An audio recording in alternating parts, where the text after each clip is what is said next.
I first met Ruth in 1979. At that time, I was vice president of the Oakland chapter of the Cactus and Succulent Society. And when I came out here and saw this garden, I was so impressed by the scope of what Ruth was doing, the size of this garden, all the wonderful things she was planting in it. And I came away very inspired. And when she called me a year later to say she needed somebody to take care of the greenhouse plants, I jumped at the chance to work here. And at that time, the garden was very different from today because it was smaller. It was only 7 years since its beginning, and the plants were small. There wasn't much shade in the garden.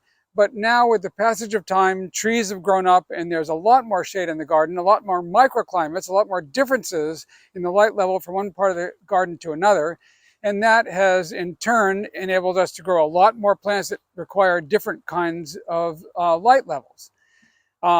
My own interest in the garden started out with just working in the greenhouse and just concerning myself with growing the plants in the greenhouse.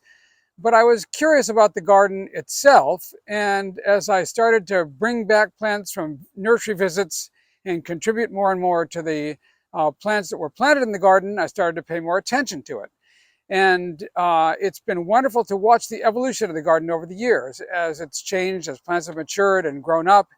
And I'm always asking myself, when we consider a new plant, is this something that Ruth would have wanted in the garden? And if I feel that it is, then I will try it in the garden. There's a lot of experimentation involved in the garden because we don't know with a lot of these new plants whether they will or will not succeed in this climate zone. So we try it out. And that's just what Ruth would have wanted. She was very big on experimentation herself. The garden is an ever-changing, ever-growing, living creation, and it's just wonderful to watch that happen. And I encourage you to come to the garden and see for yourself.